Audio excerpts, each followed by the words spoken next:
नमस्कार। आज हम एक ऐसी तकनीक की दुनिया में गोता लगाने वाले हैं जो सच कहूं तो किसी जासूसी कहानी से कम नहीं है। हम बात कर रहे हैं मास स्पेक्ट्रोमेट्री की, एक ऐसा जबरदस्त टूल जो साइंटिस्ट को अदृश्य मॉलिक्यूलर दुनिया के राज खोलने में मदद करता है। तो चलिए इस मॉलिक्यूलर कोड को क्रैक करने की शुरुआत करते हैं। जरा सोचिए, एक बहुत ही कॉम्प्लेक्स मिक्सचर है और उसमें मौजूद हर एक मॉलिक्यूल, हर एक अणु की पहचान करनी है।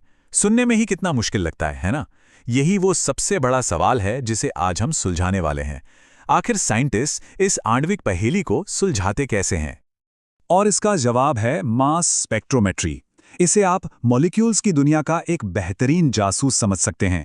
ये एक इतनी पावरफुल टेक्निक है जो आयंस यानी कि चार्ज्ड मॉलिक्यूल्स के मास टू चार्ज रेशियो को मापती है और इसी से हमें उनकी एकदम सटीक पहचान मिल जाती है। इससे पहले कि हम इसकी गहराई में जाएं, आइए जल्दी से इस मशीन के अंदर एक मॉलिक्यूल की यात्रा का रोड मैप देख लेते हैं। सब कुछ सैंपल इनलेट से शुरू होता है, फिर वो आयन सोर्स में जाता है, मास एनालाइजर से गुजरता है, डिटेक्टर उसे पकड़ता है और आखिर में डेटा सिस्टम हमें नतीजा दिखाता है। तो चलिए पहले पड़ाव से शुरू करते हैं, आयन बनाना। हमारी जासूसी की कहानी में ये है हमारा इंटरोगेशन रूम, यानी पूछताछ का कमरा। यहीं पर हमारे संदिग्ध यानी मॉलिक्यूल से सारी जानकारी निकलवाई जाती है। अब सबसे ज़रूरी बात यह है कि मॉलिक्यूल्स अपनी नेचुरल स्टेट में न्यूट्रल होते हैं, मतलब उन पर कोई चार्ज नहीं होता और एक मास स्पेक्ट्रोमीटर बिना चार्ज वाले मॉलिक्यूल्स पर काम ही नहीं कर सकता। इसलिए एनालिसिस करने के लिए हमें सबसे पहले उन्हें एक इलेक्ट्रिक चार्ज देना होता है। बिना चार्ज के वो मशीन के लिए एकदम अदृश्य हैं। अब देखिए, पूछताछ के भी अपने अपने तरीके होते हैं, कुछ सख्त, कुछ नरम। पहला है इलेक्ट्रॉन आयनाइजेशन यानी EI।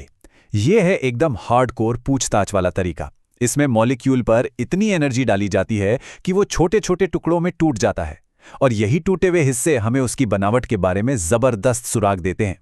दूसरा तरीका है केमिकल आयनाइजेशन या CI।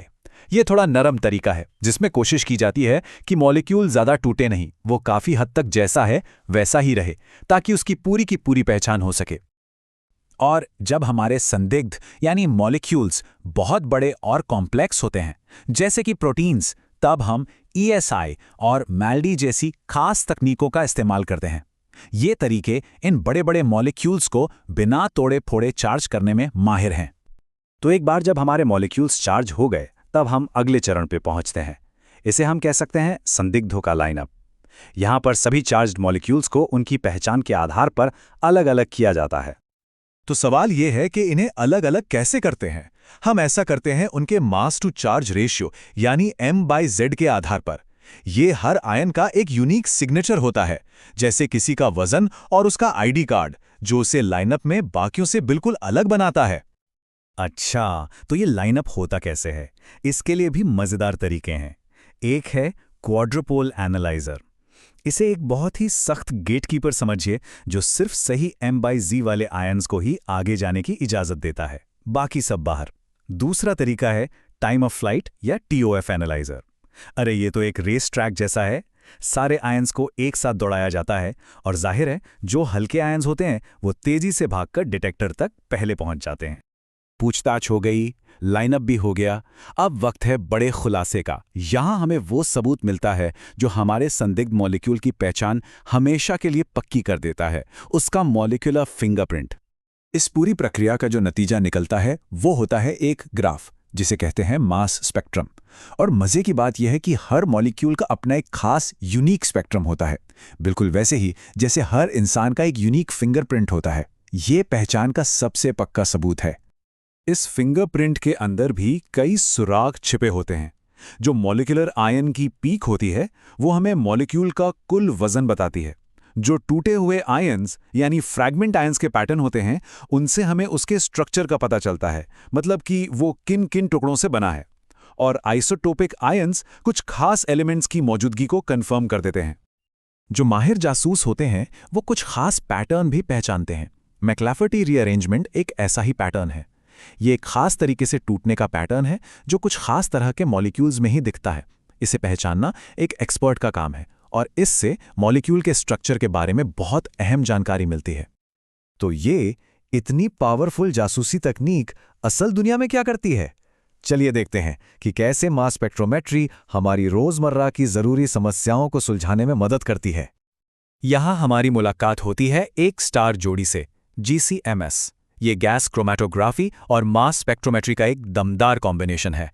सोचिए, एक ऐसी जासूस टीम है जिसमें एक सदस्य पहले भीड़ में से सबको अलग अलग करता है और फिर दूसरा सदस्य हर एक से अकेले में पूछताछ करता है। GCMS बिल्कुल यही काम करता है। इसका तरीका बहुत सीधा और असरदार है। पहले गैस क्रोमैटोग्राफ यानी GC मिक्सचर के सारे मॉलिक्यूल्स को अलग अलग करता है। फिर एक एक करके ये शुद्ध मॉलिक्यूल्स मास स्पेक्ट्रोमीटर यानी MS में जाते हैं, जहां उनकी यूनिक मॉलिक्यूलर फिंगरप्रिंट से उनकी पहचान कर ली जाती है। और इस जोड़ी ने मिलकर अनगिनत केस सुलझाए हैं।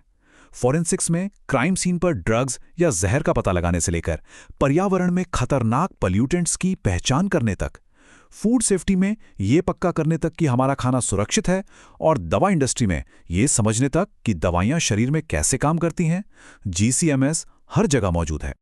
तो आखिर में ये सवाल मन में आता है कि अगर हर मॉलिक्यूल का एक यूनिक फिंगरप्रिंट होता है, तो हमारी दुनिया में अभी और कितने अनजान पदार्थ मौजूद हैं जो बस खोजे जाने और पहचाने जाने का इंतजार कर रहे हैं। मास स्पेक्ट्रोमेट्री हमें उन रहस्यों से पर्दा उठाने की ताकत देती है